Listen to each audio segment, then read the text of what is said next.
భార్య: ఏమండి? నేను పొడుపు కథ చెప్తాను. మీరు విప్పాలి. రోజూ చూస్తారు కానీ తెచ్చుకోలేరు. ఏంటది? భర్త: ఎదురింటి సరోజాని.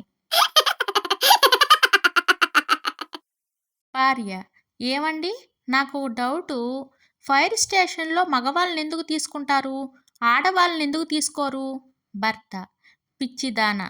మీకు మంట పెట్టడం వచ్చు కానీ మంటలు ఆర్పడం రాదు కదా! భార్య: ఏవండీ?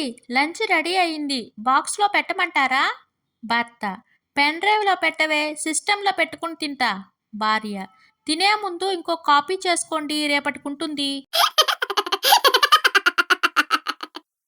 కుమారి: డార్లింగ్, జీవితాంతం నేను నీ నీడలో బతకాలని ఉంది. రవి: ఏంటి? మతికాని పోయిందా ఏంటి? అంటే నేను నీ కోసం రోజు ఎండలో నిల్చోవాలా? కుమార్: బయట వర్షం పడుతుందిరా, రాత్రికి ఇక్కడే ఉండి ఉదయం వెళ్దువు గాని. చందు: సరే ఇప్పుడే వస్తాను. గంట తర్వాత పూర్తిగా తడిచిపోయి చేతిలో బ్యాగ్తో వచ్చాడు చందు. కుమార్: వెళ్ళొద్దు అన్నా కదరా, ఎక్కడికి వెళ్ళావు? చేతిలో ఆ బ్యాగ్ ఏంటి? చందు: రాత్రికి ఇక్కడే ఉండమన్నావు కదరా, ఇంటికెళ్ళి డ్రెస్ తెచ్చుకున్నాను. వాణి: సార్ ఈరోజు నాకు సెలవు కావాలి. మేనేజర్: ఎందుకు? వాణి: నాకు జలుబు చేసింది సార్. మేనేజర్: నీ నుంచి ఆఫీస్లో ఇతరులకు వైరస్ వ్యాపిస్తుందని సెలవు అడిగావు చూడు, నీది చాలా మంచి మనసమ్మా. వాణి: అలాంటిదేమీ లేదు సార్. జలుబుతో ఆఫీస్కి వస్తే తుమ్ములకు మేకప్ చెరిగిపోతుందని.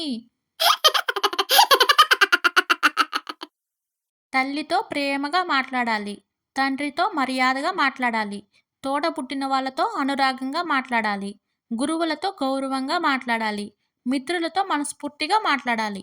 భార్యతో ఏదో ఊహించుకోకండి. ఆమెతో మాట్లాడేంత సీన్ ఉండదు. కేవలం ఆమె చెప్పింది వినటమే.